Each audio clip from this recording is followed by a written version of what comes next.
देखो बेटा, आज का जो टॉपिक है राज्य के नीति निर्देशक तत्व। डालिए हेडिंग, राज्य की नीति। उनको बुला दो भैया, क्या नाम है उनका? निदेशक तत्व। हाँ, उनको बुला लो, अपना सेटिंग वोटिंग कर देंगे वो। माइक वगैरह भी तो देंगे कैसे? आज ऐसे ही चल रहा है बिना रिकॉर्डिंग के? रिकॉर्ड हो रहा है। रिकॉर्ड हो रहा है, चलो ठीक है, कोई नहीं बेटा। आज का जो टॉपिक हम लोगों का है राज्य के नीति निर्देशक तत्व, directive principle of state policy. English में भी लिखना चाहे लिखना, directive principle of state policy.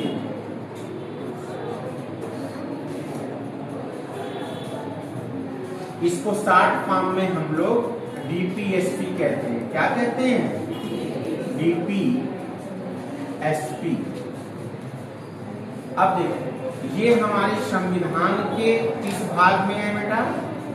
भाग 4 में है। बात नहीं बेटा, अनुच्छेद कहां से कहां तक है? बोलो भाई। 36 से लेकर के 51 तक है। डीपीएसपी के प्रावधान कहां से लिए गए हैं? आयरलैंड के संविधान से। क्या यह न्यायालय द्वारा इनफोर्सेबल है? क्या इसको हम न्यायालय द्वारा लागू करा सकते हैं? Answer is not. यानी कि डीपीएसपी जो है, डीपीएसपी क्या है? न्यायालय के द्वारा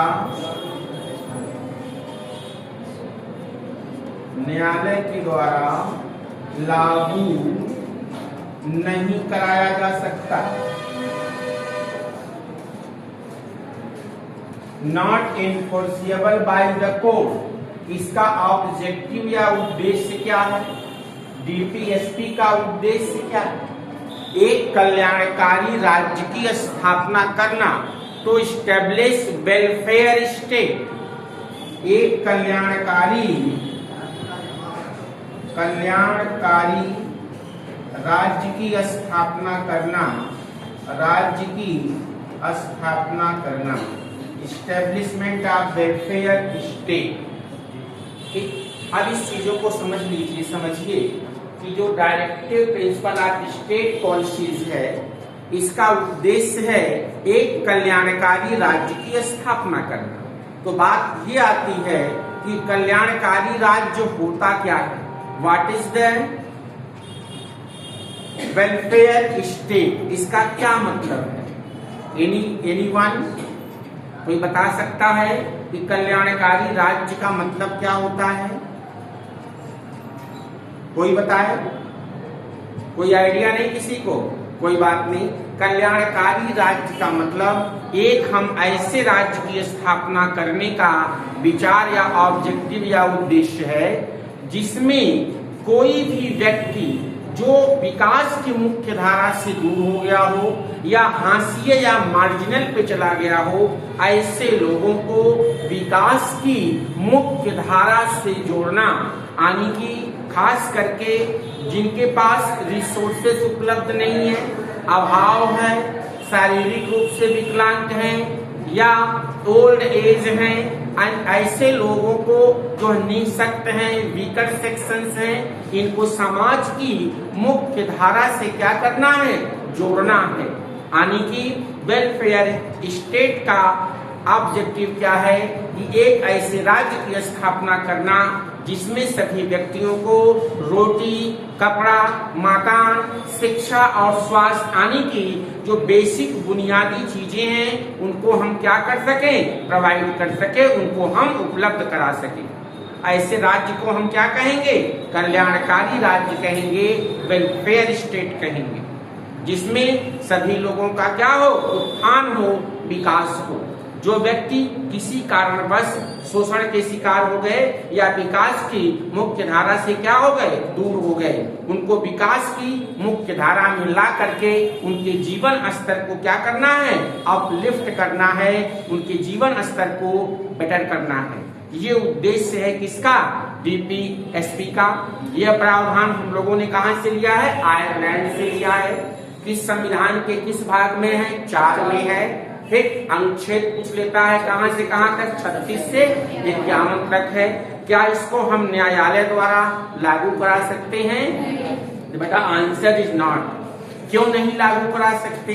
देखो, जब देश आजाद हुआ तो हमारे पास या हमारे देश के पास इतने रिसोर्सेज नहीं थे कि इन प्रावधानों को क्या किया जाए, लागू कराया जाए। फिर ये कहा गया राज्य जैसे जैसे विकास करेगा, सरकार के पास जैसे जैसे रिसोर्सेज होगा, इन प्रावधानों को लागू करने का क्या करेगा, प्रयास करेगा। यानी कि डीपीएसपी राज्यों के लिए एक इंस्ट्रक्शन या एक दिशा निर्देश है। क्या है, एक दिशा निर्देश है कि जब भी राज्य कोई कानून बनाए, कोई पॉलिसीज बनाए, किसी नीति को लागू करे, क्रियान्वयन करे, तो इन प्रावधानों को ध्यान में रख करके करे। क्योंकि अभी आर्टिकल आपको 37 हम बताने जा रहे हैं, उसमें ये कहा गया है कि जो हमारे देश की शासन पद्धति होगी, जो शासन व्यवस्था होगी, यह उसका क्या होगा, जो आपका डीपीएसपी है, यह fundamental in governance of the country होगा। यानी कि हमारे देश की जो शासन व्यवस्था चलेगी वह किन प्रावधानों के अनुरूप चलेगी, डीपीएसपी के प्रावधानों को अनुरूप चलेगी। कि जब भी राज्य कोई नीति बनाए, कोई पॉलिसीज बनाए, इन डीपीएसपी के प्रावधानों को ध्यान में रख करके आने की, ये डीपीएसपी के प्रावधान राज्यों के लिए, सरकार के लिए एक दिशा निर्देश है, एक इंस्ट्रक्शंस है कि आप जब भी अपनी नीतियों को बनाएं या इनको लागू करें, इन प्रावधानों को ध्यान में रख करके करें। ठीक है, यह न्यायालय के द्वारा तो हम इसको लागू नहीं करा सकते हैं, लेकिन जो जनता की अदालत है, यानी कि जो पीपुल हैं, जो लोग हैं, हम आप लोग हैं, सरकार का मूल्यांकन कि हमारी सरकार कैसे काम कर रही है, उसको हम कैसे करते हैं, किन आधारों पर करते हैं, उसको डीपीएसपी यानी कि सरकार ने लोगों के कल्याण के लिए, लोगों के उत्थान के लिए कौन से काम किए हैं। सरकार नौकरी दे रही है कि नहीं, सरकार जो वर्क कर रही है भ्रष्टाचार कम है कि नहीं, महिलाओं के लिए क्या सुरक्षा है, बच्चों के लिए क्या सुरक्षा है, वीकर सेक्शंस के लिए गवर्नमेंट की कौन सी पॉलिसीज है, इन आधारों पर हम सरकार का क्या करते हैं, मूल्यांकन करते हैं। और अगर सरकार अच्छा काम करती है तब उसको हम लोग नेक्स्ट टर्म के लिए आने के अगले चुनाव में उसको वोट करते हैं, अन्यथा सरकारें क्या होती हैं, बदल जाती हैं। ठीक है, यह न्यायालय में तो लागू नहीं होगा, लेकिन जनता की जो अदालत होगी इसमें क्या होगा, ये जनता सरकार का फैसला इन्हीं प्रावधानों के अनुरूप अपना फैसला करती है। ये बात सबको समझ में आ गई? आज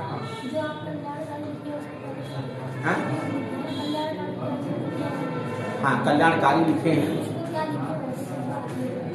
एक उद्देश्य ऑब्जेक्टिव।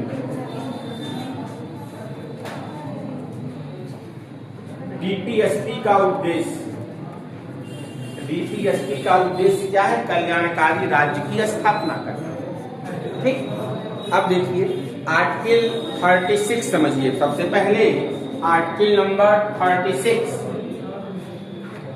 आर्टिकल 36 में राज्य की परिभाषा दी गई है। इसकी परिभाषा, राज्य को डिफाइन किया गया है, परिभाषा दी गई है। तो जो राज्य की परिभाषा हमने आर्टिकल 12 में आपको बताया था, वही सेम परिभाषा आर्टिकल 36 में। ठीक, इसमें क्या कहा गया है, आर्टिकल 36 में राज्य के लिए हमने संविधान में क्या परिभाषा दी गई है, याद करिए। जब हमने बताया था आपको कि संघ सरकार एवं संसद, याद आ रहा है कुछ, एवं संसद, संसद के 3 भाग, लोकसभा, राज्यसभा और राष्ट्रपति। फिर हमने बताया था आपको राज्य सरकार, एवं राज्य विधानमंडल के 3 पार्ट, विधानसभा, विधान परिषद और राज्यपाल। लेकिन विधान परिषद सिर्फ 6 राज्यों में है। कितने राज्यों में है? 6 राज्यों में है। ठीक, कौन? बात नहीं भाई, आवाज सिर्फ क्लास में मेरी आनी चाहिए। Don't talk. कोई समस्या हो यहाँ पूछिए, आपस में बात करेंगे। नॉइस हुई तो क्लास आपका डिस्टर्ब होगा। अगर किसी को कोई प्रॉब्लम हो तो हैंड रेज करे, क्वेश्चन पूछे। ठीक, इसके बाद हमने बताया था स्थानीय स्वशासन। याद करिए, स्थानीय स्वशासन, जिसमें हमने नगर पालिकाएं, नगर निगम और ग्राम पंचायत बताया था। और एक बताया था अन्य प्राधिकारी, जिसमें भेल, GAIL, SAIL, rail, university, airport authority, ये सारी चीजें हमने आपको बताई थी। तो राज्य की परिभाषा वही है जो आर्टिकल 12 के अंतर्गत है। बेटा ये चीज हम लिखवा चुके हैं, पढ़ा चुके हैं, बता चुके हैं, नोट्स इसका दे चुके हैं, इसलिए इसको थोड़ी सी हमने एक बार खाली आपको मेमोरी में याद करने के लिए चीजें हमने बता दी। क्लियर? अब आर्टिकल 37 देखिए। अनुच्छेद 37 क्या कहता है? अनुच्छेद 37 ये कहता है कि जो हमारे डीपीएसपी के प्रावधान होंगे, यह देश के शासन का आधारभूत होगा। और जब सरकार कोई अपनी नीति बनाए या नियम बनाए तो इन प्रावधानों को, डीपीएसपी के प्रावधानों को ध्यान में रख करके बनाएगी। अब इसको समझिए, ये यूपीएससी आईएएस में 2012 या 13 में पूछ लिया था। 2012 या 13 में क्वेश्चन संघ लोक सेवा आयोग आईएएस के एग्जाम में पूछा गया। ठीक, कि संविधान का कौन सा भाग हमारे देश के शासन का आधारभूत है? तो क्या बताएंगे? Directive principle of state policy. क्या बताएंगे? DPSP, directive principle of state policy, ये हमारे देश के शासन का आधारभूत है। आधारभूत का मतलब क्या होता है बेटा? कि जो हमारे देश की शासन पद्धति होगी वह डीपीएसपी के आने की राज्य के नीति निर्देशक तत्वों के अकॉर्डिंग ही चलेगी। यानी कि डीपीएसपी का प्रावधान सरकार के लिए, इसके लिए सरकार के लिए एक दिशा निर्देश है। क्या है? दिशा निर्देश है कि जब भी सरकार कोई नियम बनाए, कोई पॉलिसी या नीति बनाए, कोई नियम बनाए या कोई नीति बनाए या नीतियों का जब क्रियान्वयन करे तो वह डीपीएसपी के प्रावधानों को देखते हुए, यानी कि सरकार का हर एक कदम आपके कल्याण के लिए होना चाहिए। Government work to welfare of the people of the country. जब भी सरकार कोई काम करे वह जनता के हित के लिए, गरीबों के उत्थान के लिए, पिछड़ों, गरीबों, महिलाओं, कमजोर सेक्शंस के जो लोग हैं इनके जीवन स्तर को अपलिफ्ट करने के लिए, इनके उत्थान के लिए ही राज्य क्या करेगी? काम करेगी। तो राज्य जब भी कोई विधि, कोई नियम, कोई कानून, कोई पॉलिसीज का क्रियान्वयन करे या उसको बनाए तो यह ध्यान में रखे कि हमारे इस नियम से, इस कानून से, इस नीति से, इस वेलफेयर प्रोग्राम से हमारे देश के जनता का क्या हो? भला हो, उनका जीवन स्तर सुखमय हो, उनको रोटी, कपड़ा, मकान, शिक्षा और स्वास्थ्य की सुविधाएं क्या हो? उपलब्ध हो सके। यही कहता है कि डीपीएसपी का प्रावधान हमारे देश के शासन का क्या होगा? आधारभूत होगा। यानी कि हमारे देश की पूरी शासन पद्धति किसके अकॉर्डिंग चलेगी? डीपीएसपी के अकॉर्डिंग चलेगी। ऐसा संवैधानिक दिशा निर्देश किनको है? सरकारों को है। किसको है? हमारी गवर्नमेंट को, चाहे वो स्टेट गवर्नमेंट हो और चाहे सेंट्रल गवर्नमेंट हो या हमारी लोकल गवर्नमेंट हो। आई बात समझ में? और जब भी सरकार कोई नियम बनाए, क्या बनाए, कोई रूल बनाए, कोई नियम बनाए, तो क्या करे, बीपीएससी के प्रावधानों को ध्यान में रख करके बनाए। यानी कि कोई ऐसा रूल, कोई रेगुलेशन, कोई नीति ऐसी नहीं होनी चाहिए जो जनता के, आम पब्लिक के क्या हो, खिलाफ। जब भी सरकार का कदम उठे तो आपके भलाई के लिए होना चाहिए, आपके जीवन स्तर को अपलिफ्ट करने के लिए होना चाहिए। आगे बात समझ में। आर्टिकल 37 ये है, बता ले जाएंगे भाई, बोलिए, कोई दिक्कत तो नहीं। अब आर्टिकल 38 की बात करेंगे हम। आप लोग नोट्स के लिए परेशान ना होइएगा, नोट्स हम आपको प्रोवाइड कर देंगे, ठीक। आर्टिकल 37 38, हाँ एक चीज इसमें और लिखी है कि जो हमने अभी आपको बताया था, यह न्यायालय के द्वारा लागू नहीं होगा, ठीक। तो ये बात कहाँ लिखी हुई है, आर्टिकल 37 में, ठीक है। ये बात कहाँ लिखी हुई, आर्टिकल 37 में, कि ये प्रावधान न्यायालय के द्वारा लागू नहीं होगा, लेकिन यह देश के शासन का क्या होगा, आधारभूत होगा। और जब भी सरकार कोई नियम कानून बनाए, इन प्रावधानों को ध्यान में रखते हुए बनाए। क्लियर। अब देखिए आर्टिकल 38। आर्टिकल 38 क्या कहता है भाई, कोई बताएगा, एनीवन, एनी पर्सन। आर्टिकल 38 देखिए, ये कहता है कि राज्य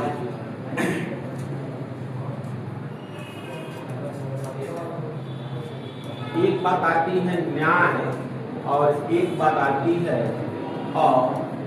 असमानता। आवाज क्यों आप लोग करते हो भाई पीछे से, आप लोगों को हम इधर उधर बैठा देंगे, आवाज मत करिए, कान में आवाज नहीं आती। सॉरी कहने से बेटा कुछ चीजें नहीं होती। देखो न्याय की अगर हम बात करें तो न्याय हमारे कितने हैं बेटा, सामाजिक न्याय,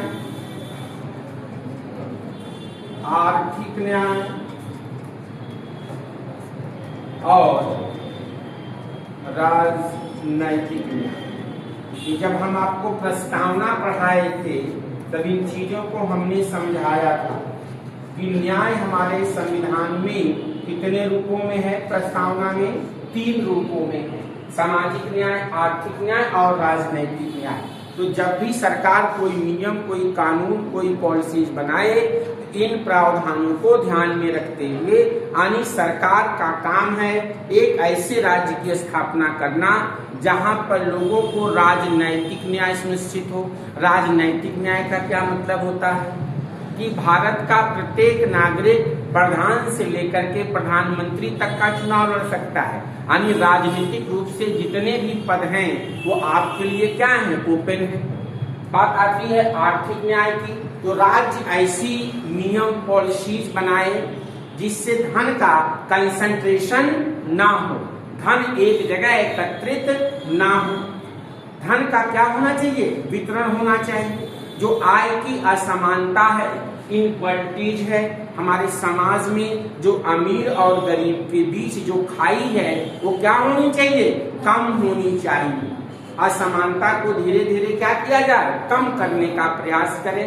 सामाजिक न्याय, जो समाज में गरीब, पिछड़े, दबे कुचले हैं उनको क्या करना है, विकास की मुख्य धारा से जोड़ना है, यानी कि वंचित वर्गों को हमें क्या करना है, राज्य सहायता दे करके उनको विकास की मुख्य धारा से जोड़े। जैसे फॉर एग्जाम्पल विकलांगता पेंशन दी जाती है, 60 साल पेंशन दी जाती है, कोई बीमार है तो सरकार उसके लिए अब एक कार्ड बना रही है, क्या नाम है उसका भाई, आयुष्मान कार्ड, कि जिससे आपको इलाज क्या मिले, फ्री मिले।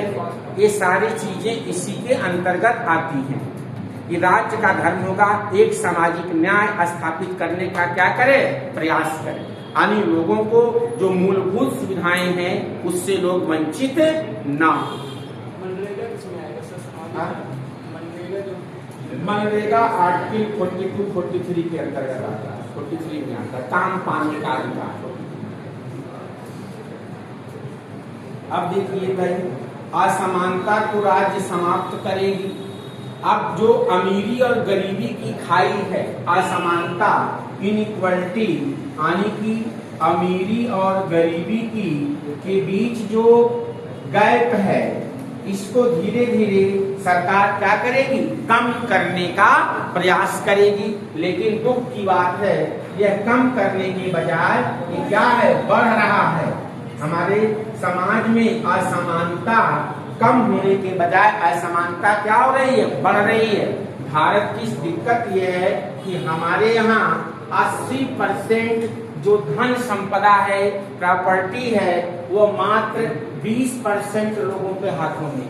बाकी जो 20% प्रॉपर्टी है या संपदा है, उसमें 80% लोग जीते खाते हैं।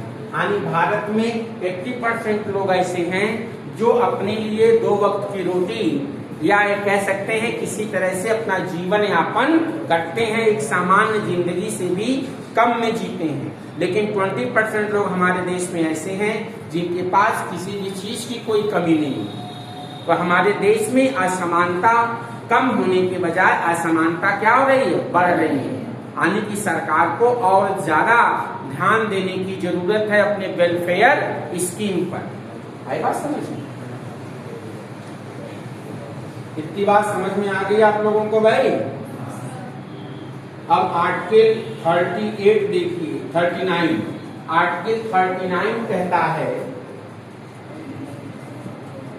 सब नोट्स है, अभी हम ग्रुप में डलवा देंगे आप लोगों को, आप लोग चिंता मत करिए, खाली चीजों को समझ लीजिए। क्योंकि आप लोग वनडे एग्जाम के लिए हो, इतना हला डिटेल नहीं बताया जाता है, लेकिन हम पढ़ा दे रहे हैं कि कल को मान लो कभी आप कोई छोटे पद पे सिलेक्ट हो गए, तो कल को आपको मन करे हमें IAS बनना है या PCS बनना है, या वहां अपने ऑफिस में आपने किसी को देखा, आपके विचार क्या हो गए, बदल गए कि हम भी काम कर सकते हैं। तो अगर आज पढ़े रहोगे तो वहां ज्यादा आपको दिक्कत नहीं आएगी। या क्वेश्चन कितना भी घुमा के पूछेगा तो आंसर देने के लिए क्या होगे, कैपेबल होगे।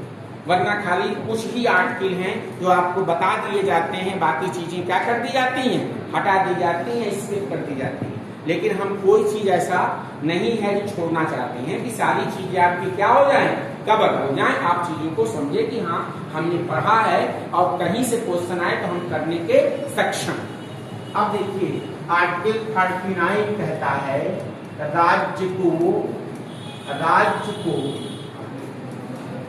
कुछ ऐसे तत्व हैं जिनका अनुसरण करना चाहिए।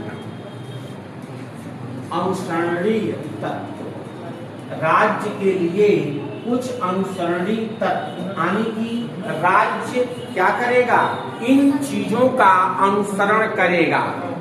देखो इसका बेटा समझो, आर्टिकल 39 राज्य सरकार को कुछ दिशा निर्देश देता है, कुछ तत्वों का अनुसरण करने के लिए कहता है।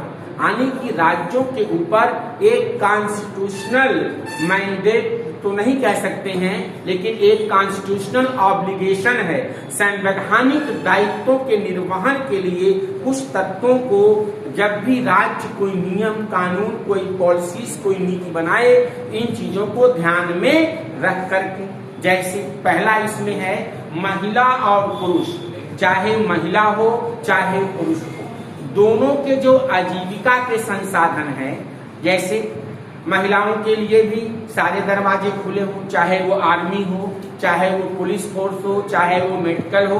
पहले महिलाएं फोर्स में बहुत कम जाती थी, नहीं के बराबर, आर्मी में तो नहीं के बराबर, कुछ कोर में थी, लेकिन अब हर जगह रास्ते खुले हैं।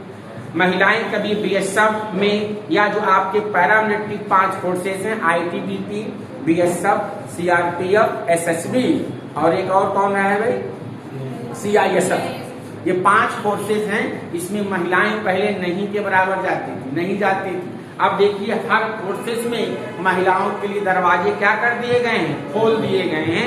मतलब आजीविका के जो संसाधन हैं, यानी कि जो हमारे रिसोर्सेज हैं, चाहे वो नौकरी हो, चाहे खेती प्रॉपर्टी हो, चाहे बिजनेस सेक्टर हो, वो महिला और पुरुष के लिए दोनों के लिए बराबर खुले हैं। अब देखिए महिला के नाम पे अगर आप कोई फैक्ट्री खोलते हैं या मछली पालन करते हैं, बकरी पालन करते हैं, कुछ इस तरह के आप काम करते हैं, वहां महिलाओं के लिए स्पेशल गवर्नमेंट छूट देती है। अगर नॉर्मली 20 लाख माफ होगा, आप सपोज करिए 1 करोड़ का आपने प्रोजेक्ट लिया, अगर उसमें मान लीजिए 20 लाख का माफी है जेंट्स के लिए, महिलाओं को तो 25 लाख।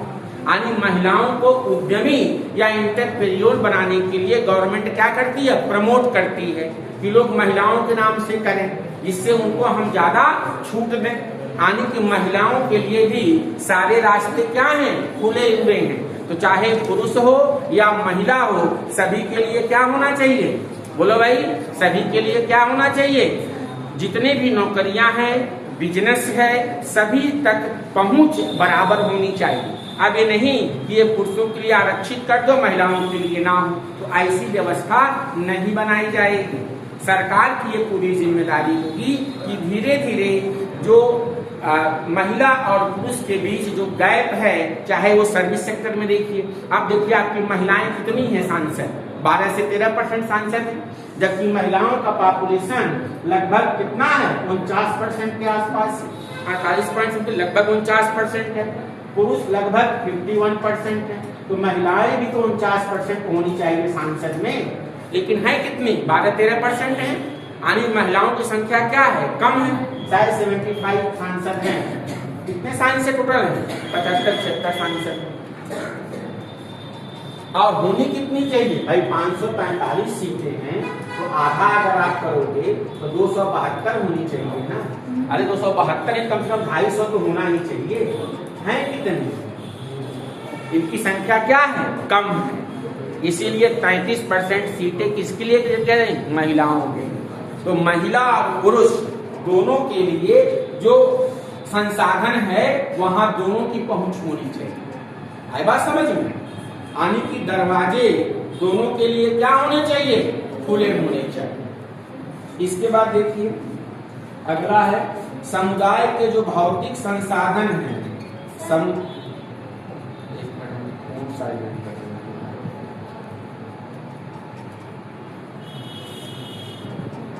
आज आपके सीईओ साहब आए थे भाई, बढ़िया है, कम से कम आप लोग अपनी जो समस्याएं हैं वो अवगत कराते रहें और इससे अपना मार्गदर्शन लेते रहें। क्यों भाई? हाँ,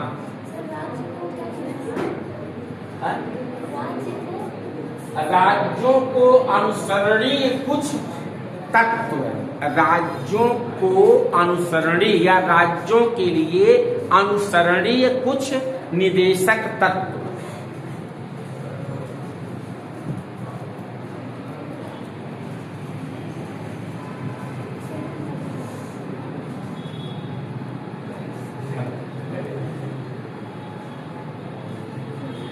चलिए अगला देखिए, इसमें लिख लिया, आगे देखिए इसका बी भी है, 39 का ए था ये और 39 का बी भी है। ये कहता है जो समाज के भौतिक संसाधन होंगे, भौतिक संसाधन होंगे, उसका इस तरह से वितरण हो या जो लाभ इससे मिले उसका वितरण इस तरह से हो, इसका फायदा सभी लोगों को हो। अब भौतिक संसाधन का क्या मतलब है भाई? हाँ, भौतिक संसाधन बताइए, का स्वामित्व और वितरण समाज के सभी वर्गों के हितों की पूर्ति के लिए हो। जैसे अगर सरकार नदी है उसका भी ठेका होता है मछली पकड़ने के लिए, तालाब है, ठीक, जंगल है, सरकार वहां से लकड़ी कटवा के बेचती है। यानी कि जो सरकार की इनकम भौतिक जो हमारे देश के संसाधन हैं, चाहे वो खान हो, माइनिंग हो, चाहे वो सोना निकलता हो, कोयला निकलता हो, अभ्रक निकलता हो, जितने भी ये भौतिक संसाधन हैं, चाहे नदियां हो, जल हो, जंगल हो, इससे जो इनकम आए, इससे जो आय सरकार को मिले, इसका प्रयोग जन कल्याण के लिए होना चाहिए। किसके लिए होना चाहिए? जन कल्याण के लिए होना चाहिए। आई बात समझ में? इन पैसों का उपयोग या सरकार के जितने भी इनकम है उसका फायदा कुछ स्पेशल लोगों को नहीं होना चाहिए, अधिक से अधिक हमारे जो गरीब हैं, वंचित हैं, उनकी भलाई के लिए होना चाहिए। आई बात समझ में? तो जितने भी भौतिक संसाधन हैं, इसका स्वामित्व, इस पर नियंत्रण और इससे जो इनकम है वो क्या होनी चाहिए? सब पर या सबके लिए होना चाहिए। अगला देखिए, अर्थव्यवस्था का प्रबंध। अगला है इसका सी, 39 का सी। ये कहता है कि अर्थव्यवस्था का जो प्रबंध होगा, इसमें धन का एकत्रित ना हो, धन एकत्रित, कंसंट्रेशन ऑफ वेल्थ नहीं होना चाहिए। अब इसको समझिए, जब सरकार ठेका देती है, ठेका समझते हैं? जैसे पेट्रोल पंप का ठेका हो, शराब का ठेका हो, रोड बनाने का ठेका हो, या जितने भी ठेके वाले काम होते हैं, तो वह क्या एक व्यक्ति को मिलना चाहिए या उसका डिस्ट्रीब्यूशन इस तरह से किया जाए कि जिससे ज्यादा से ज्यादा लोगों को मिले। एग्जाम्पल के लिए वाइन की दुकान, एक आदमी को पूरे उत्तर प्रदेश में मैक्सिमम 2 दुकानें मिल सकती हैं। अगर मान लीजिए जिले में 500 दुकानें हैं शराब की और एक ही आदमी को मिल जाए तो धन का क्या होगा? कंसंट्रेशन होगा। लेकिन अगर यही 500 दुकानें, 2-2 दुकानें हम 250 लोगों को बांट दें तो धन का क्या होगा? कंसंट्रेशन नहीं होगा।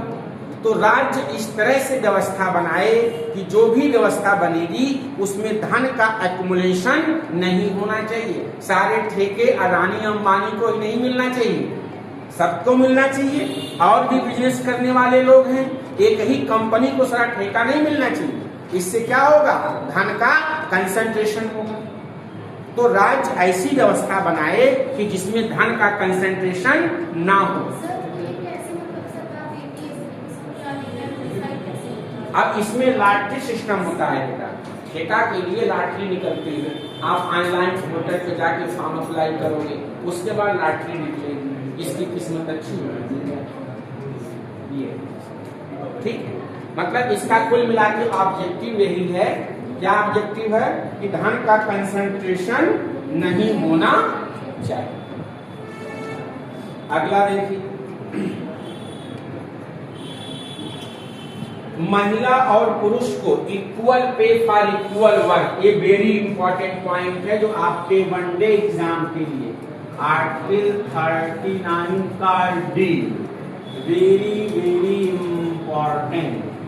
ये कहता है समान काम के लिए समान वेतन, equal pay for equal work.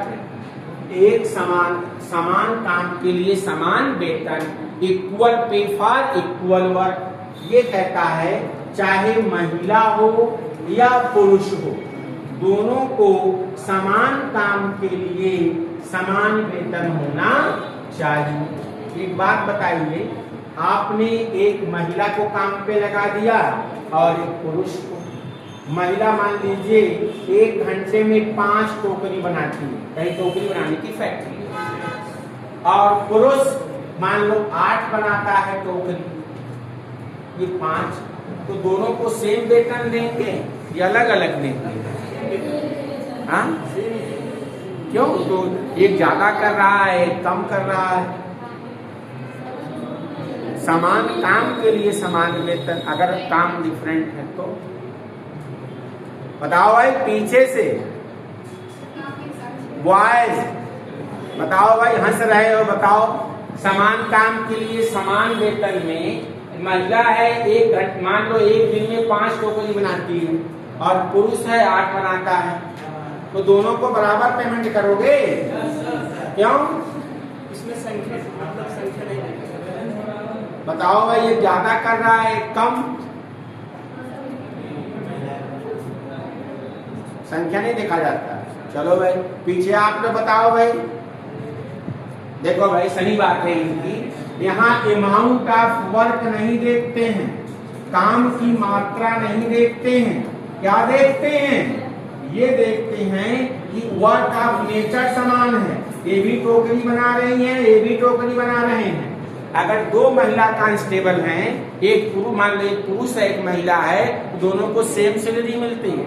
2 professor हैं, एक मान लो महिला है एक पुरुष है, दोनों को सेम सैलरी मिलेगी। 2 IAS ऑफिसर हैं, एक महिला है लेडीज है, देश सेम मिलेगा। यहाँ पर अमाउंट ऑफ वर्क नहीं देखते हैं, वर्क ऑफ नेचर एक जैसा होना चाहिए। वो भी टोकरी बनाए, कम या ज्यादा से मतलब नहीं। तो समान काम के लिए क्या मिलेगा? समान वेतन मिलेगा। ठीक, दोनों का पेमेंट क्या होगा? बराबर होगा।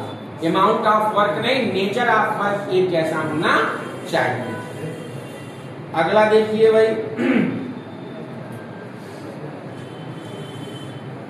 अगला है ई 39 का ई, इसको समझ लो। ये कहता है कर्मकारों का, कर्मकार का मतलब वर्क करने वाले लोग, लेबर या मजदूर, जो लोग काम करते हैं। कर्मकार का मतलब चाहे कर्मकार महिला और बच्चे, वर्किंग पर्सन, चाहे महिला हो या बच्चे हो, इनको किसी कारणवश गरीबी, अशिक्षा, भूखमरी, मजबूरी, किसी कारणवश ऐसा काम ना करना पड़े जिससे इनका क्या हो? शोषण हो। राज्य इसके लिए विशेष व्यवस्था करेगी। महिला और खास करके बच्चों का, उनका सुकुमार अवस्था का या उनका किसी तरह से कोई शोषण ना हो, इसके लिए राज्य क्या बनाएगी? स्पेशल प्रावधान बनाएगी। यानी कि महिलाएं और बच्चे मजबूरी बस ऐसा कोई काम करने के लिए विवश ना हो जहां उनका क्या हो? शोषण हो। इसीलिए देखिए स्कूल, ATS स्कूल सुने होंगे, आश्रम पद्धति स्कूल आपके भी जिले में है, हर जिलों में है। वहां पर गरीब बच्चों को फ्री में पढ़ाते हैं। सरकार फ्री में खाना देती है, बुक देती है, किताब देती है, रखती है। ऐसे एक नवोदय विद्यालय का नाम सुने होंगे आप लोग। ये सारे इसी तरह के प्रावधान हैं। महिलाओं के लिए सरकार स्पेशल व्यवस्था, जैसे आपने देखा होगा ये सामूहिक NGO वगैरह काम करते हैं, जहाँ पर महिलाओं को कटाई, बुनाई, सिलाई या स्किल डेवलपमेंट प्रोग्राम ये सारे चलाए जाते हैं कि जिससे महिलाओं का या बच्चों का किसी तरह से कोई शोषण ना हो। तो राज्य ऐसी क्या करेगा? व्यवस्था बनाएगा कि किसी महिला या किसी बालक को मजबूर होकर के ऐसा कोई काम ना करना पड़े कि जिससे उनका क्या हो? शोषण। क्लियर? इसलिए लागू नहीं होता है बेटा कि DPSP के प्रावधान को आप न्यायालय में लागू नहीं करा सकते।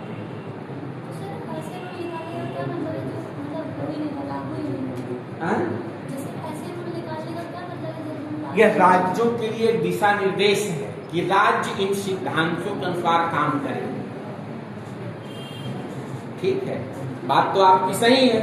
आपका कहने का मतलब यह है कि हम सरकार को बाध्य करने के लिए कि भाई तुम ये प्रावधान है इसको लागू करो, लेकिन संविधान मेकर बड़े होशियार थे, वो जानते थे समस्या है, इसीलिए इसका प्रावधान अलग कर दिया है कि खाली इंस्ट्रक्शंस के रूप में कर दिया है, कंपलसरी नहीं किया है। लेकिन सर ये पहले रिसोर्स नहीं था, लेकिन अब रिसोर्स अब तो हो गया है। तभी तो सरकार 2-2 हजार किसानों को खाता में भेजती है, 5 किलो राशन आपको देती है खाने के लिए, अनाज आप लोगों को खाने के लिए मिलता रहेगा और 2000 रुपए 2-2 हजार मिलता रहेगा। अब क्या चाहिए? सरकार दे तो रही है, अब इसकी मांग नहीं होगा। इसकी मांग नहीं होगा। हाँ देखो, बहुत सारी चीजें हैं, इतना बड़ा देश है, सबके लिए सरकार ही सब कुछ कर दे ये संभव नहीं है, लेकिन सरकार धीरे धीरे कोशिश अपनी कर रही है। 100% तो नहीं कर पाएगी, लेकिन कोशिश कर रही है, इतना मैं कह सकता हूँ। ठीक, अगला देखिए, खास करके बच्चों के स्वास्थ्य का, इसका एक एफ भी है, 39F। ये कहता है कि राज्य बच्चों के स्वास्थ्य के लिए विशेष उपबंध बनाएगा। बच्चे स्वस्थ हों, अच्छे हों, मस्त हों, इसके लिए राज्य क्या करेगा? विशेष उपबंध बनाएगा। जैसे आप लोगों ने सुना होगा वो एक आंगनबाड़ी केंद्र, जानते हैं? आंगनबाड़ी केंद्र, यानी बच्चों के लिए टीका प्रोग्राम, वैक्सीनेशन। जैसे बच्चा पैदा होता है उसका एक क्या बन जाता है? कार्ड बन जाता है। ठीक, उसका वैक्सीनेशन का इतने समय समय किसके क्या लगाए जाएंगे? टीके लगाए जाएंगे। तो राज्य बच्चों के स्वास्थ्य के लिए विशेष प्रावधान करेगी। इसी में मिशन इंद्रधनुष लाया गया था, वैक्सीनेशन कार्यक्रम, टीकाकरण। जैसे बच्चा होता है उसको पोलियो ड्रॉप, डीपीटी के टीके, बीसीजी के टीके सब लगाए जाते हैं, है कि नहीं? सब क्या है? फ्री ऑफ कास्ट है, यानी बच्चों के स्वास्थ्य के लिए राज्य विशेष उपबंध करेगा, ये इसका मतलब है। इसके बाद अगला है 39A। देखो बेटा, अनुच्छेद 39A।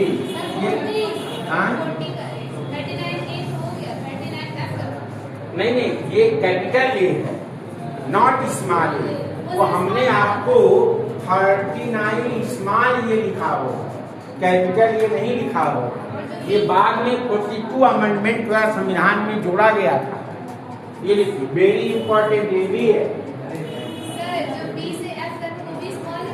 नहीं, सब ए बी स्मॉल है, A B C D E F, ये सारे स्मॉल लेटर में है। जब कोई कैपिटल में जुड़ता है इसका मतलब इसको अमेंडमेंट करके बाद में जोड़ा गया है। क्या हो गया भाई? राका इंसाका कंपनी, हाँ, गर्मी ज्यादा लग रही है, जाओ, भगवान ही मालिक है आप लोगों को। देखो, निःशुल्क विधिक सहायता, निःशुल्क विधिक सहायता, ठीक है। ये आर्टिकल ये कहता है कि कोई भी गरीब व्यक्ति पैसे के वजह से न्याय से वंचित ना रह जाए, यानी कि गरीबी के कारण, पावर्टी के कारण किसी व्यक्ति को न्याय से वंचित ना रहना पड़े। सरकार इसके लिए क्या कर देती है? अपने तरफ से सरकारी वकील प्रोवाइड कर देती है। अगर कोई व्यक्ति गरीब है जो अपने वकील का फीस देने में सक्षम नहीं है, तो गवर्नमेंट क्या कर देती है? अपनी तरफ से वकील। ठीक, इसी में लोक अदालत लगाई जाती है, जानते हैं लोक अदालत, जहां पर दो पक्ष के बीच अगर मुकदमा चल रहा है वहां जाके लोग सुलह कर लेते हैं। तो ऐसे सरकार क्या करेगी? व्यवस्था करेगी कि गरीबों तक भी न्याय पहुंचे, क्योंकि न्याय व्यवस्था बड़ी खर्चीली है। अगर आपके पास पैसा नहीं है तो न्याय की उम्मीद मत करिए। एक जस्टिस खड़े करके थे, उन्होंने कहा था कि अगर आपके पास पैसा ना हो तो न्यायालय की तरफ देखना भी पाप है। ये हम नहीं करे, सुप्रीम कोर्ट के जज का ये स्टेटमेंट है कि अगर मेरे आपके पास पैसा ना हो आप न्याय की उम्मीद नहीं कर सकते हैं, क्योंकि न्याय पद्धति अपनी क्या है? बहुत खर्चीली। वकील जैसे आप जाएंगे कहेगा बस 2-3 केस में आपको हम केस जितवा देंगे, और धीरे धीरे धीरे धीरे धीरे धीरे घर मकान सब भिजवा देगा, फीस लेते लेते, और आपके मुकदमे का फैसला नहीं हो। तो भारतीय सिस्टम में कुछ कमियां भी। हाँ, एक विधिक सहायता है, ये जनरली सब हार जाते हैं मुकदमा पर, जीतते थोड़ी ना है, विपक्ष वाला खरीद लेता है। ठीक है, तो विधिक निःशुल्क सहायता कि लोगों को क्या किया जाएगा? हेल्प किया जाएगा, जो लोग अपना वकील करने में सक्षम ना हो। अब देखिए अगला आर्टिकल, वेरी इंपॉर्टेंट, आर्टिकल 40, ये भी इंपॉर्टेंट है भाई। ग्राम पंचायतों का संगठन, ग्राम पंचायतों का संगठन। ये क्या कहता है भाई?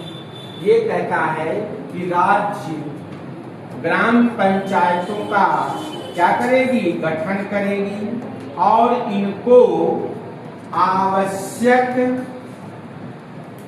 संसाधन एवं शक्तियां प्रोवाइड करेगी, जिससे यह एक स्वायत्त संस्था के रूप में काम कर सके, ऑटोनॉमस बॉडी के रूप में काम कर सके। देखो आर्टिकल 40 है ग्राम पंचायतों का संगठन। इसमें ये कहा गया है कि राज्य ग्राम पंचायतों का क्या करेगी? गठन करेगी। इनको आवश्यक संसाधन मतलब रुपया पैसा और इनको पावर आने की अधिकार देगी कि जिससे ये एक स्वायत्त निकाय के रूप में क्या कर सके? काम कर सके। ये कहा गया है आर्टिकल 40। ठीक, बना गठन का मतलब नहीं समझते हैं, किसी चीज को स्थापित करना, जैसे ग्राम पंचायतों को स्थापित करना। मतलब खुद से ऑटोनॉमस का मतलब ये होता है कि सरकार एक बार नियम कानून बना करके आपको हैंड ओवर करे। जैसे आपकी यूनिवर्सिटी है तो यूनिवर्सिटी में सरकार ये नहीं बताएगी कि एग्जाम कब होगा, प्रवेश परीक्षा कब होगा, क्लास की टाइमिंग क्या होगी, ये सरकार नहीं बताती। हाँ, यूनिवर्सिटी डिसाइड करती है। वैसे ग्राम पंचायतों को आवश्यक संसाधन दे दिया जाए, इनको पैसा दे दिया जाए, इनके 29 विषय आज हैं, ये इन विषयों पे क्या करे? काम करे, अपने हिसाब से अपना काम करे। ठीक,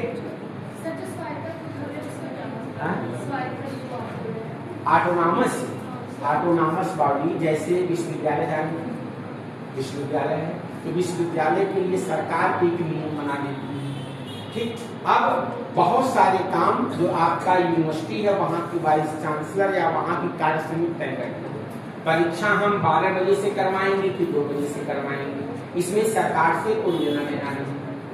ठीक, आएगा समझ लो। कब हम क्लास लगवाएंगे, 10 बजे से पढ़वाएंगे कि 2 बजे से पढ़वाएंगे, आने की जो डे टू डे प्रशासन है इसमें सरकार का कोई इंटरफेयर नहीं होता। एक बार नियम बना करके उनको फंड एलोकेट कर देते हैं और उन नियम के अनुसार आप काम करते, बार बार या डेली परमिशन लेने की जरूरत नहीं पड़ती। हाँ, गवर्नमेंट के प्राइवेट तो कैसा चला। तो आर्टिकल 40 क्या कहता है? राज्य ग्राम पंचायतों का गठन करेगी, इनको पर्याप्त रुपया पैसा देगी, जिससे कि यह उन कामों को क्या कर सके? कर सके। लेकिन बार बार ग्राम पंचायतें इसी बात के लिए रोना रोती हैं कि हमारे पास फंड ही नहीं है, सरकार ने पैसा ही नहीं भेजा है, तो हम गांव का विकास कैसे करें? क्योंकि राज्य सरकारों के पास पैसे कम है, तो नीचे आने की जो आपकी ग्राम पंचायतें हैं, जो प्रधान जी हैं या जिला समिति है या जिला आपका पंचायत अध्यक्ष है, वो यही रोना रोते हैं कि हमारे पास सरकार फंडिंग नहीं कर रही है, तो हम विकास कार्यों को कैसे करें। ठीक, ये गांधी जी की इसमें बड़ी आस्था थी। गांधी जी का ये मानना था कि जब एक गांव विकसित होगा, एक गांव विकसित होगा तो पूरा क्या होगा? एक जिला विकसित होगा, एक जिला विकसित होगा, एक राज्य होगा, एक राज्य होगा तो पूरा भारत होगा। गांधी जी का ये मानना था भारत गांव में बसता है। कहाँ बसता है? गांव में बसता है। और अगर हम गांव का विकास करेंगे तभी देश का विकास होगा। और गांव के लोग अपनी योजना खुद बनाएं और अपने विकास अपने तरीके से करें। आगे देखो आर्टिकल 41। आर्टिकल 41 क्या कहता है? अनुच्छेद 41। आप लोगों के पास, किसी के पास डियर एक्ट है? इतने जल्दी समय बीत जाता है यार, पता नहीं चलता। अभी तो आधे घंटे, चलो देखकर कोशिश करते हैं। देख, कुछ दशाओं में काम पानी हो, कुछ दशाओं में काम, लिखिए आर्टिकल 41 लिखिए, अनुच्छेद 41 में आगे लिखिए, कुछ दशाओं में काम, कामा शिक्षा और लोक सहायता पाने का अधिकार। कुछ दशाओं में काम, शिक्षा और लोक सहायता पाने का कुछ दशाओं में काम, शिक्षा एवं लोक सहायता पानी का, पानी की व्यवस्था है, पानी का अब देखो लोक सहायता, देखो जो 60 साला पेंशन है, वृद्धा, इसको कहते हैं वृद्धा पेंशन, ठीक, महिलाओं के लिए विशेष उपबंध, ठीक, और जो लोग निःशक्त हैं, कमजोर हैं, बेरोजगार हैं, गरीब हैं, गरीबी के कारण, अब देखो बेटा आर्टिकल 41 ये कहता है कि राज्य कुछ दशाओं में काम पाने का अधिकार, जैसे आपका मनरेगा, ठीक, शिक्षा पाने का अधिकार, जैसे आपका निःशुल्क शिक्षा अधिकार, और कुछ दशाओं में लोक सहायता। अगर कोई व्यक्ति गरीब है, वृद्ध है, असहाय है, निःशक्त है, विकलांग है, तो सरकार क्या करती है, इनको एक डिफिनिट अमाउंट में पेंशन देती है। जैसे विकलांगता पेंशन कितना मिलता है, 1500 की 1000 कि 1500, 1000 देख रहा है, 1500 मिलता होगा। ऐसे 60 साला पेंशन है। ऐसे ही बेरोजगारी भत्ता, समझते बेरोजगारी भत्ता, एक बार मुलायम सिंह की सरकार आई थी। किसकी सरकार आई थी, मुलायम सिंह की। इन्होंने, जिनकी उम्र 35 साल से ज्यादा हो गई थी, जिनके पास रोजगार नहीं था, इनको सरकार 500 पर मंथ बेरोजगारी भत्ता देती थी कि सरकार खत्म, काम खत्म। लेकिन दुनिया के ऐसे बहुत सारे देश हैं, शायद नॉर्वे या स्वीडन का हम कहीं पढ़ रहे थे, नॉर्वे या स्वीडन का, वहाँ की सरकार अगर बच्चा बेरोजगार है तो पता नहीं 10,000 कितने हजार $1000 उनको पर मंथ देती है। बच्चा मतलब सर कितना होगा, मतलब जो बच्चे, जो लोग बेरोजगार हैं, उनकी संख्या वहाँ नहीं के बराबर है, 1-2% मुश्किल से बेरोजगार हैं, तो उनको सरकार क्या देती है, पैसा देती है बच्चों को आगे उनके फ्यूचर के लिए। नहीं, अपने यहाँ तो सरकार ने 35 वर्ष के दे रही थी, अब वहाँ पे शायद 18 या 20 के बाद देती है। अलग अलग देशों में अलग अलग हिसाब किताब है। यानी कि अगर आप बेरोजगार हैं, आपके पास कोई रोजगार नहीं है और सरकार चाहे तो आपको बेरोजगारी भत्ता दे सकती है। और ऐसा एक बार यूपी में हो चुका है। मुलायम सिंह की सरकार 2000 के आसपास की बात है, 25-30 साल पहले की बात है, लोगों को बेरोजगारी भत्ता बांट रही थी। हाँ, मिलना भी नहीं चाहिए, ये सब गलत चीज है। और आमद करना छोड़ देंगे, और समय क्या हो गए। ठीक, आगे देखिए, ये समझ में आया, बोलो भाई। तो कुछ दशाओं में क्या मिला हुआ है आपको, लोक सहायता पाने का अधिकार, यानी कि सरकार के तरफ से काम पाने का, शिक्षा पाने का, लोक सहायता पाने का अधिकार, जैसे बेरोजगारी भत्ता, गरीबी के कारण निःशक्तता, विकलांगता, 60 साला पेंशन, इसी के तहत दिया जाता है। अब है अगला आर्टिकल 42 अनुच्छेद 42, यह महिलाओं के लिए प्रसूति सहायता और काम की न्याय संगत दशा की बात करता है। देखिए, जो महिलाएं प्रेग्नेंट होती हैं, इनके पहले दो बेबी में सरकार 6-6 हजार रुपए देती है। कितना देती है, 6-6 हजार रुपए देती है। ठीक, इनका डिलीवरी के समय इनको घर से एम्बुलेंस में ले आना और ले जाना, ये सब क्या है, फ्री। तो महिलाओं को प्रसूति सहायता के लिए राज्य व्यवस्था करेगा।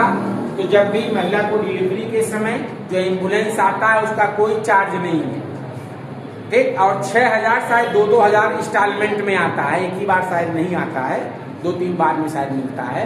तो ये पैसा 6,000 महिलाओं के फर्स्ट 2 बेबी में मिलता है।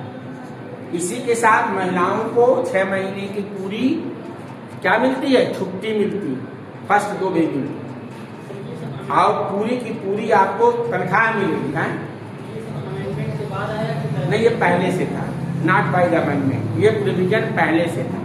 महिलाएं हैं उनको बिना काम किए पूरी सैलरी मिलेगी, उसे कहते हैं मैंडेटरी लीव। और जो जेंट्स हैं उनको 15 दिन का मिलता है। आप लोगों को 15 दिन का मिलेगा गवर्नमेंट जॉब में। 2 बच्चे शुरू में कितने का मिलेगा, 15 दिन। महिलाओं को ज्यादा मिलेगा। ठीक, अब काम की न्याय संगत दशा, ये क्या मतलब है इसका?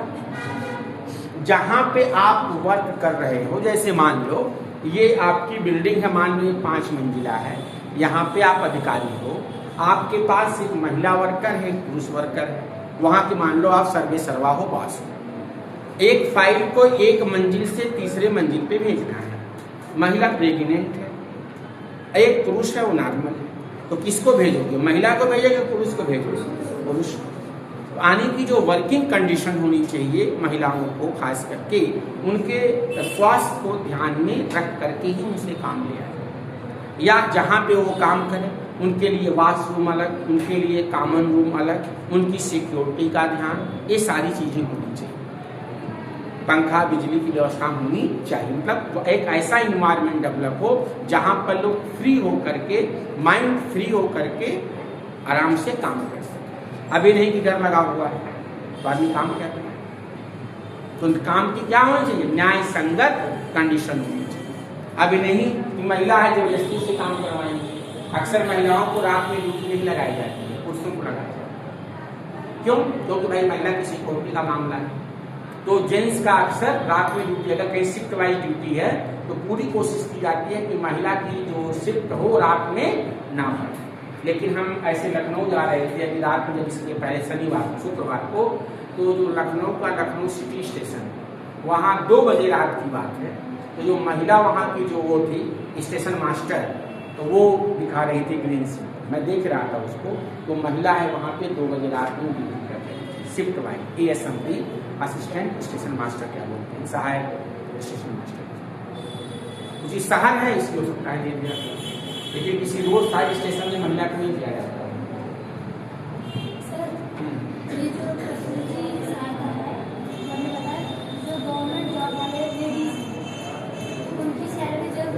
पूरी मिलेगी, पूरी फुल सैलरी मिलेगी। हाँ, तो प्राइवेट वाले वो तो मतलब नॉर्मल, तो कोई वर्किंग नहीं है उनके लिए है, उनको कहाँ सैलरी मिलेगी जब वो काम ही नहीं कर सकते।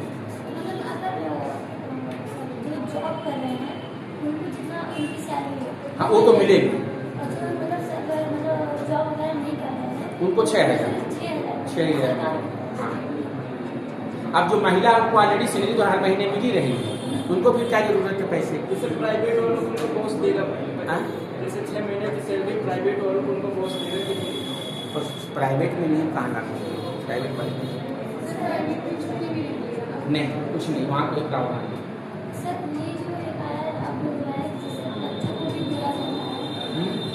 वो तो कोविड वाला जो था एक, हाँ क्या पैसा किस,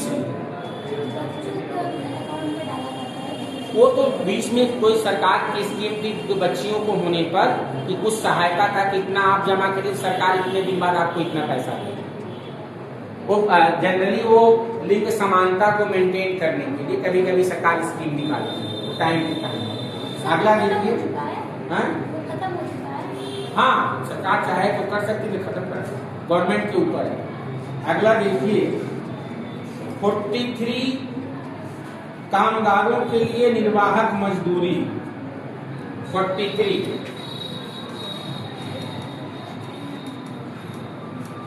कर्मकारों के लिए निर्वाहक मजदूरी।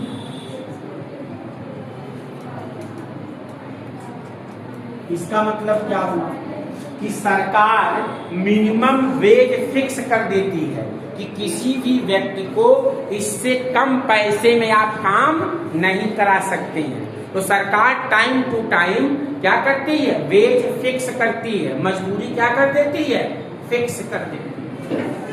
ठीक, तो कर्मकारों के लिए जैसे इस समय गवर्नमेंट जॉब में मिनिमम 20,000 रुपए मिलते हैं और पेंशन 10,000।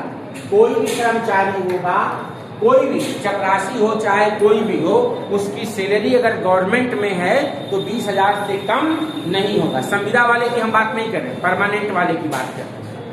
तो ऐसे ही लेबरों के लिए भी सरकार टाइम टू टाइम सैलरी क्या कर देती है, फिक्स कर देती है। इससे कम पे आप किसी को काम नहीं करवाएंगे। क्लियर? इसी में है अगला आर्टिकल 43 अनुच्छेद 45 का ए, ये इंपॉर्टेंट है और इसका बी भी है। ए और बी बाद में जोड़ा गया था। ए कहता है 43 का ए इंपॉर्टेंट है, ये कहता है कि जब कोई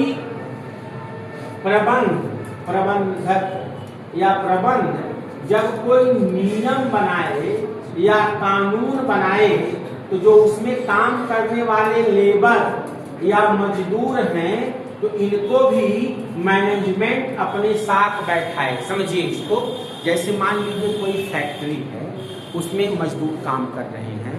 अब मजदूरों से संबंधित उनका वेतन या उनकी छुट्टी, उनकी ग्रेजुएटी, उनकी सैलरी, उनका पेंशन या इससे संबंधित कोई निर्णय लेना है तो उसमें मजदूरों को भी क्या किया जाए, शामिल किया जाए। उनसे भी पूछा जाए उनकी डिमांड क्या है, वो क्या चाहते हैं। यानी कि जब भी प्रबंधन मैनेजमेंट कोई काम करे तो मजदूरों को भी साथ बैठा ले, यानी उनके भी बात को ध्यान में रख करके ही कोई क्या करे, निर्णय लिया जाए। तो प्रबंध में मजदूर क्या करें, भागीदारी करें। इसीलिए देखिए इस रेलवे मजदूर यूनियन, किसान यूनियन, जब कोई नियम कानून बनता है तो इनके नेता भी इसमें शामिल होते हैं। वह अपने लोगों की मांग को रखते हैं कि साहब वेतन इतना नहीं इतना होना चाहिए, छुट्टी इतनी नहीं इतनी होनी चाहिए, पेंशन इतना नहीं इतना होना चाहिए, यानी कि मजदूरों के हितों का भी संरक्षण किया जाए।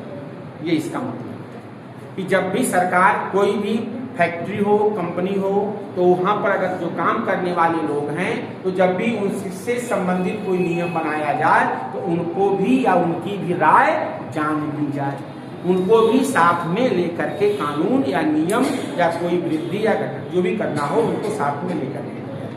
मतलब ये नहीं कि नियम बना के ऊपर थोप दिया जाए, ऐसा ना हो। और बी है सहकारी समितियां, कोऑपरेटिव सोसाइटी। इसके बारे में जानते हैं, सहकारी समिति, कोऑपरेटिव सोसाइटी समझते हैं? बोलो भाई, समझते हैं? जैसे एक विश्वविद्यालय है, लखनऊ विश्वविद्यालय, तो यहाँ के जो कर्मचारी हैं इनके यहाँ एक कोऑपरेटिव सोसाइटी इस कोऑपरेटिव सोसाइटी में लखनऊ यूनिवर्सिटी के जो कर्मचारी हैं वह अपनी सैलरी का एक निश्चित अमाउंट कटवाते हैं। समझ गए? तो उसमें क्या है, जैसे मान लो सभी लोग लखनऊ विश्वविद्यालय के कर्मचारी, हर व्यक्ति अपनी सैलरी से 4-4 हजार रुपया कटवा रहा है। मान लीजिए कल को इनके घर में शादी पड़ गई, बहन की, भाई की, इनको पैसे की जरूरत है, ये जाएंगी, उनका एक बैंक भी है अपना, कोऑपरेटिव सोसाइटी बैंक है, वहां से अपना फॉर्म भरेंगी और 2-3 घंटे के अंदर लोन क्या होता है, पास हो जाता है। बात समझ? तो सरकार इसका प्रबंध करने का क्या करे, व्यवस्था करे, यानी कि सरकार हर जगह जहाँ पे लोग काम करते हो वहाँ इस तरह के संस्थाओं को क्या करे, इस्टेब्लिश करे, जिससे लखनऊ यूनिवर्सिटी में ही है। अगर आप मान लो नहीं आपको चाहिए, आपको 8 से 10% जो रेट ऑफ इंटरेस्ट होगा वो मिलता है, और अब आप नौकरी से जब बाहर आओगे तो जितना आपका कटा रहेगा वो क्या होगा, इकट्ठा जोड़ करके विद इंटरेस्ट आपको मिल जाएगा। जिसको जरूरत है वो ले, ना जरूरत हो तो सर पीएफ वगैरह वो अलग है, प्रोविडेंट फंड अलग, ये अलग है। पीएफ अलग है, वो सरकार अपना उसको इन्वेस्टमेंट करती है। ये जो है अपना जो वो होते हैं कर्मचारी होते हैं वो करते हैं, इन्वेस्टमेंट करते हैं। इस सरकार इसको अपने हिसाब से गोल्ड में, शेयर मार्केट में अगर पैसा लगाती है या किसी को लोन दे देती है, जो इंटरेस्ट आता है उससे लोगों को ब्याज। अकुल में ये इसलिए व्यवस्था किया गया था कि पहले लोन इतनी आसानी से लोगों को नहीं मिलता था, लोन आसानी से नहीं मिलता था, अब तो आसानी से लोन मिलने लगा है। तो सर एक अल्टरनेटिव व्यवस्था थी कि लोगों को आसानी से कम दरों पर क्या मिल जाए, पैसा उपलब्ध। हाँ हाँ, पूरा जोड़ के मिलेगा, विद इंटरेस्ट मिलेगा। आगे देखिए आर्टिकल 44, इसे कहते हैं यूनिफॉर्म सिविल कोड या एक समान सिविल संहिता, समान सिविल संहिता, इसको यूसीसी कहते हैं, यूनिफॉर्म सिविल कोड, एक समान सिविल संहिता। ये देखो बेटा क्या है, ये देखो। अच्छा, विवाह क्या होता है? विवाह, शादी, हिंदू में क्या होता है और मुस्लिम में क्या होता है? बताओ, विवाह क्या है? एक समझो, ये धीरे धीरे एक एक करके पास हो जा रहे हैं, इनको कुछ समझ में नहीं आता है क्या? देखो, हाँ,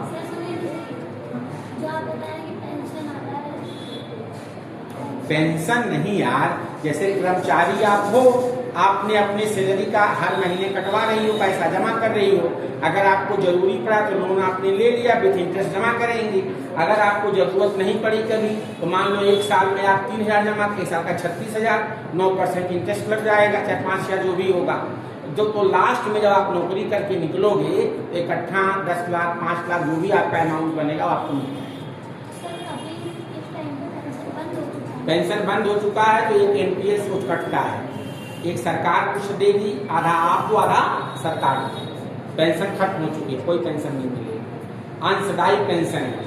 आप हर महीने अपने सैलरी का 5,000 10,000 कटवाओ, उतना सरकार देगी, जब आप रिटायर्ड हो जाओगे तो ही मिलेगा, गवर्नमेंट अपनी तरफ से कोई पेंशन नहीं। देखो, हिंदू और मुस्लिम, हिंदू में मैरिज क्या होता है, विवाह क्या है? हाँ,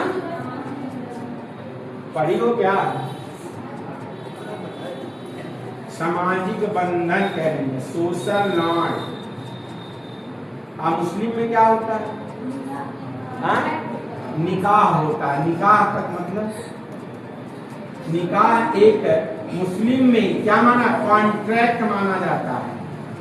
इनके यहाँ निकाह या विवाह को संविदा माना जाता है। क्यों? क्योंकि एक रकम होती है मेहर की रकम, जब शादी होती है तो लड़की को एक सर्टेन अमाउंट पैसा मिलता है शादी के वक्त, इसलिए मैरिज को क्या माना जाता है, कॉन्ट्रैक्ट। और आपके यहाँ सामाजिक बंधन, एक तो छोड़ो, क्या कहते हैं, 7 जन्मों की कसमें खाई जाती है। और गाना क्या चलता है, जन्म जन्म का साथ है हमारा तुम्हारा, इस जन्म में नहीं मिले तो लेंगे जन्म दोबारा। हाँ, क्या पता कोई प्लास्टिक के डब्बे में मिल रहा है, कोई खाई में मिल रहा है, एक जन्म तो निभाने वाला नहीं है और 7 जन्मों की कसमें खाई जाती है। अब देखो, दोनों के शादी के तरीके अलग, दोनों के रीति रिवाज अलग, दोनों का सामाजिक स्तर अलग। लेकिन जब हम यूसीसी की बात करते हैं, एक समान सिविल संहिता की, तो सभी पर एक जैसे नियम लागू होंगे। इसको निजी विधियां कहते हैं, पर्सनल लॉ कहते हैं। क्या कहते हैं, पर्सनल लॉ या निजी विधि। इनका पर्सनल लॉ अलग, हिंदू का पर्सनल लॉ अलग। अब धीरे धीरे जैसे हमारा समाज विकसित होता जाएगा, उन पर एक जैसा नियम बना करके सभी पर क्या करेंगे, लागू करेंगे। यानी धीरे धीरे ये जो निजी विधियां हैं, इनको सरकार क्या करेगी, खत्म करेगी। जैसे एग्जाम्पल के लिए 3 तलाक का एग्जाम्पल ले लीजिए। अब 3 बार तलाक करेंगे तो जेल हो जाएगी, है कि नहीं? ऐसे हिंदू में भी है, शादी छोड़ दो बीवी को, देखो हिंदू में अगर एक बार शादी हो गई, अगर लड़की एक्टिव है तो लड़का तो पीछा छुड़ा नहीं सकता, एक बार स्टैंप मोहर लग गया, जिंदगी भर के लिए हो गया। अगर एक्टिव है तो चक्की पिसवा डालेगी और पूरा खानदान बर्बाद कर देगी। मतलब कहने का है कि शादी इतनी आसानी से टूटती नहीं। अब विदेशों में क्या है, आज हैं कल को तलाक हो गया, काम खत्म। एक लोग 5-5 6-6 शादी कर रहे हैं। बीवी कहीं अलग, बच्चा कहीं अलग, माँ कहीं अलग, बाप कहीं अलग। लेकिन हमारे यहाँ ऐसा कल्चर नहीं। क्लियर? तो जो अलग अलग निजी विधियां होंगी ये क्या होंगी? खत्म होंगी। और इससे फायदा क्या होगा? एक नियम एक देश एक नियम, वन कंट्री वन रूल को एकता अखंडता में बढ़ावा मिलेगा, नियमों को लागू करने में आसानी होगी, एक्सेट्रा। इसके बाद देखिए आर्टिकल 45। आर्टिकल 45 क्या कहता है? हाँ, तलाक अभी भी होता है, बिल्कुल म्यूचुअल अंडरस्टैंडिंग से हो जाता है, बिल्कुल होता है, क्यों नहीं होता है? देखो भाई, ये 6 से 14 वर्ष तक के बच्चों को शिक्षा देने का या इनके विकास का राज्य क्या करेगी? प्रबंध करेगी। 6 वर्ष तक के बच्चों को, हाँ 6 वर्ष तक के बच्चों को राज्य शिक्षा देने का क्या करेगी? प्रयास करेगी या उनके विकास का प्रबंध करेगी। यार ये 45 है, ये 6 नहीं है, वो आपका 6 से 14 फंडामेंटल राइट और डीपीएसपी में है।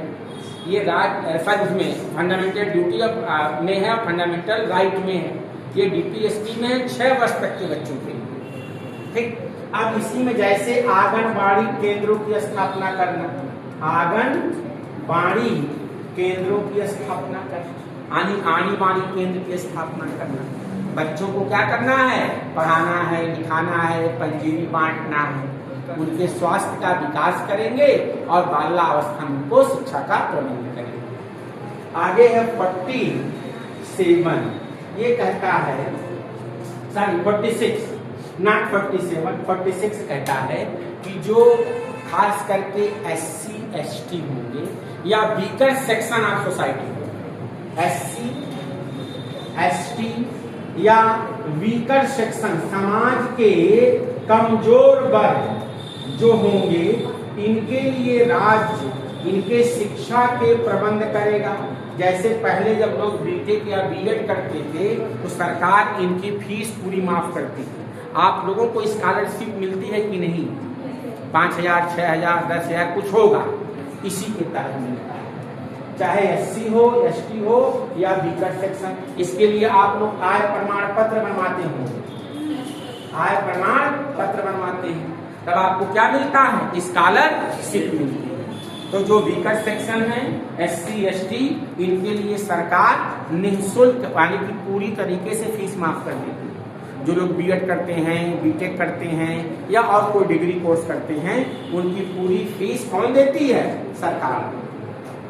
तो आर्थिक रूप से कमजोर वर्ग के लिए या SC ST के लिए राज्य क्या करेगी? शिक्षा की व्यवस्था करे, उसको अनुदान देने की व्यवस्था करेगी। आर्टिकल 47 क्या है? आर्टिकल 47 क्या है? बताओ भाई, आर्टिकल 47 बताइए।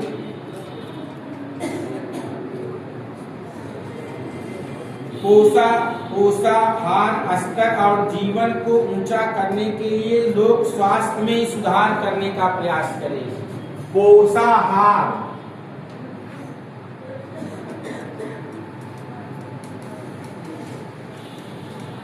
और जीवन स्तर,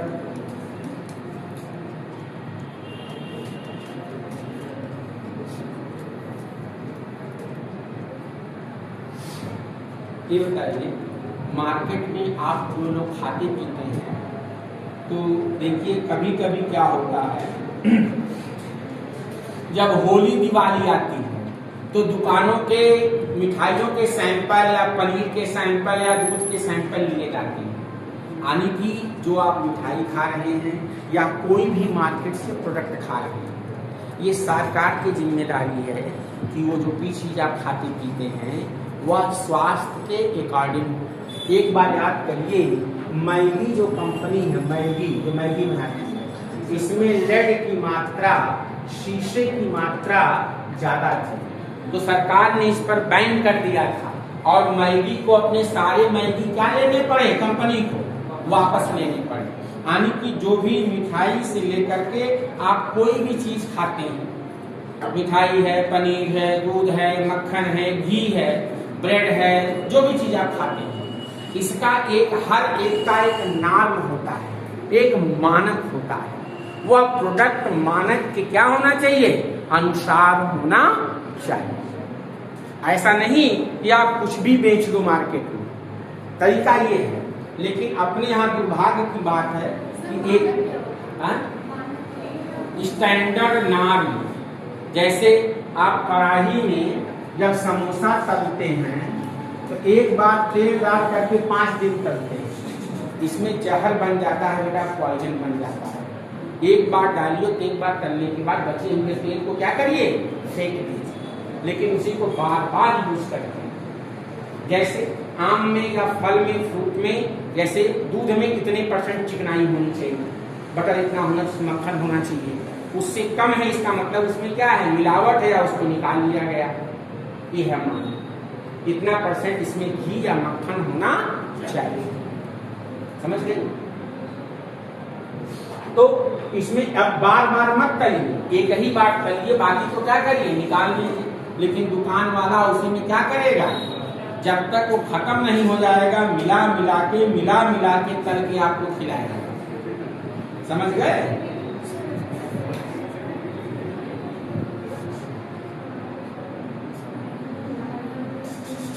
और कहा गया है मादक पदार्थ, मादक पदार्थ जानते हैं, मादक पदार्थ से भिन्न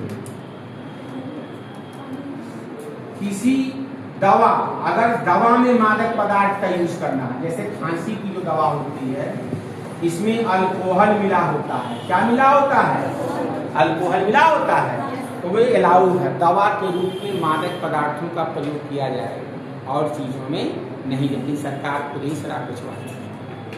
सरकार क्या करती है, देखो संविधान लेकर कितने होशियार थे, इसको कहां पे रख दिया, उठा के DPSP में डाल दिया। अगर आप कहोगे नहीं बिकेगा, कहेगा न्यायालय में लागू। सरकार स्मार्ट है कि नहीं, ये आने की खाली मेडिसिन में लागू है दवा, आने जैसे अफीम है, हीरोइन है, चरस है, गांजा है, इसको मेडिसिन के रूप में प्रयोग किया जा सकता है। इससे भिन्न प्रयोग पर क्या रहेगा, प्रतिबंध। लेकिन सरकार खुद ही लाइसेंस देके भिजवाती है। समझ में आया। अगला देखिए 48, कृषि और पशुपालन का संगठन। आर्टिकल 48 कहता है कृषि और पशुपालन, कृषि को वैज्ञानिक तरीके से उन्नत करेगी सरकार। आप जैसे देखिए कृषि को वैज्ञानिक तरीके का मतलब, आप लोगों ने बीटी काटन का नाम सुना होगा, जैविक खेती का नाम बीटी काटन, बीटी बैगन, ठीक, कई सारी प्रजातियां गेहूं की हैं, धान की नई नई प्रजातियां हैं, ठीक है। माने ऐसी नई नई प्रजातियों की खोज करना, ऐसे नए पौधों की खोज करना जो पर्यावरण के साथ अनुकूल भी हो और स्वास्थ्य के लिए हानिकारक भी ना हो, क्योंकि हमारे देश की दिन प्रतिदिन फूड ग्रेड की डिमांड क्या हो रही है, बढ़ती जा रही है। उसी हिसाब से हमें प्रोडक्शन भी बढ़ाना है। तो सरकार क्या करेगी, कृषि को वैज्ञानिक तरीकों से इनको उन्नत करने का क्या करेगी, प्रयास करेगी। जैसे देखिए आजकल दवा का छिड़काव होता है तो ड्रोन से लोग छिड़काव करते हैं, क्या है, साइंटिफिकली यूज हो रहा है।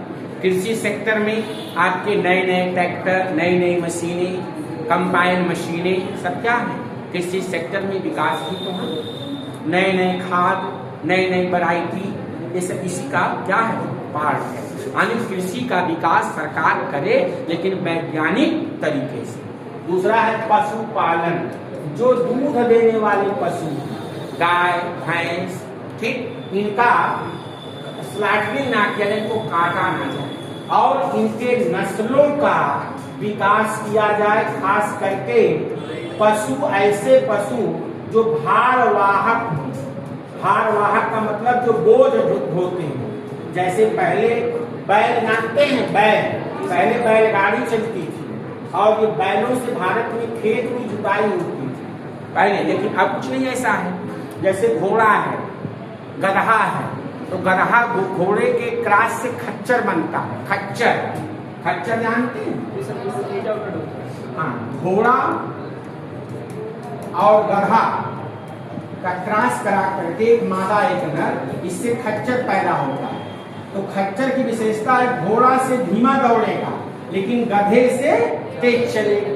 और माल ज्यादा ढोएगा, गधा पिला दो कि धीरे धीरे चलेगा। खच्चर की विशेषता क्या है? तेजी से जाएगा। तो नस्लों की सुधार करेगा। जैसे देसी गाय की नस्लें हैं, आपके यहाँ देसी गाय ज्यादा है, ये दूध कम देती हैं। जो फिजिशियन हैं ये दूध ज्यादा देती हैं, इनको क्रॉस करा देते हैं, एक नस्ल बनती, कहते हैं लोग दोगला है। दोगला का मतलब इसमें दोनों प्रॉपर्टी है, यानी कि अपने देसी वाले से ज्यादा दूध देगी और फिजिशियन से कम देगी। तो नस्लों का क्या किया जाएगा? विकास किया जाएगा। अक्सर इसको एक एग्जाम्पल से समझिए, जिसका लड़का कलुआ होता है, कलुआ समझते हैं, वो अक्सर गोरी बहू ढूंढता है कि जिससे जो उसके बच्चे हों क्या हो जाए, गोरे हो जाए, नस्ल बदल जाए। ऐसे बेटा ये क्या है? नस्ल सुधार किया जाए, यानी कि जो नस्लें आए, चाहे गाय हो, भैंस हो, बछड़े हों, इनमें ज्यादा उपयोगी, ज्यादा दूध दें, तेजी से चलें, ज्यादा एक्टिव हों, तो नस्लों का क्या करेगी? सुधार करेगी और कृषि को वैज्ञानिक तरीके से क्या करेगी? विकसित। इसी में 48A है, अनुच्छेद 48A, ये कहता है कि वन्य है, जीव है, वन्य जीव और फॉरेस्ट को राज्य क्या करेगी? प्रोटेक्ट करेगी। जितने वन्य जीव हैं, जैसे आपके यहाँ करकनिया घाट है, दुधवा नेशनल पार्क है, एक आपका टाइगर ये चित्रकूट में रानीपुर टाइगर रिजर्व है, अमन टाइगर रिजर्व है। तो जो आपके वन्य जीव हैं, चाहे मोर हो, हाथी हो, लेपर्ड हो, तेंदुआ हो, इनका रक्षा करेगी और वन कवर को बढ़ाने के लिए फॉरेस्ट का क्या करेगी? विकास करेगी, संवर्धन करेगी। अब देखिए सरकार ने क्या नीति अपनाई है? 5 करोड़, कितना? 5 करोड़ वृक्ष लगाने का सरकार का टारगेट है। एक पेड़ माँ के नाम, इसमें 5 करोड़ क्या लगाए जाएंगे? वृक्ष लगाए जाएंगे।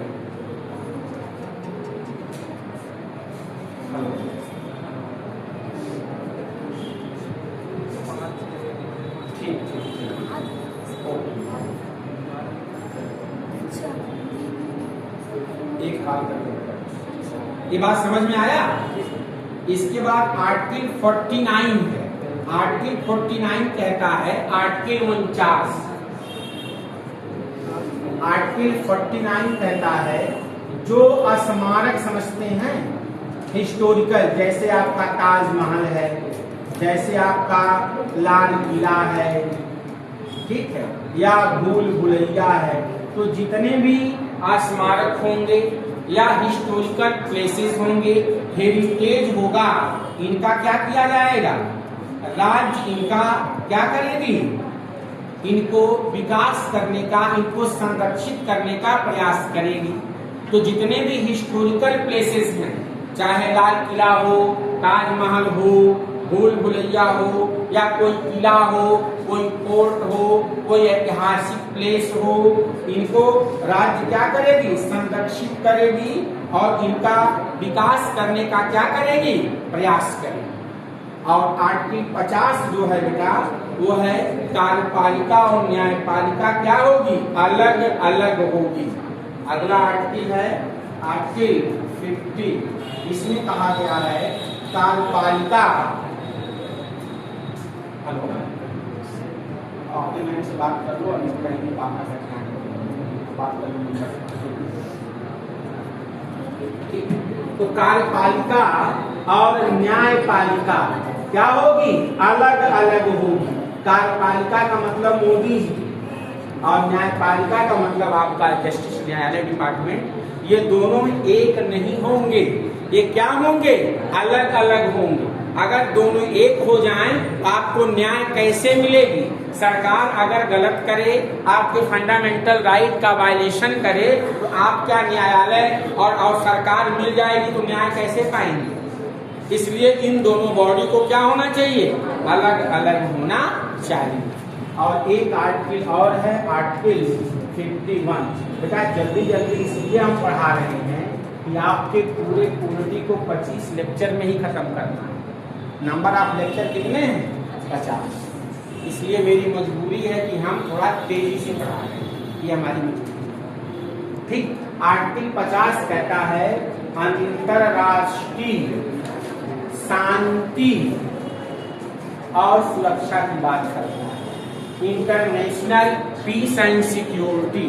इसमें ये कहा गया है कि हम अपने लेवल पर, देश के स्तर पर ऐसा कोई काम नहीं करेंगे कि जिससे विश्व समुदाय या मानव को किसी प्रकार का खतरा है। बात समझ में? हम राष्ट्रों के साथ बराबर का दर्जा देंगे, मित्रवत संबंध रखेंगे।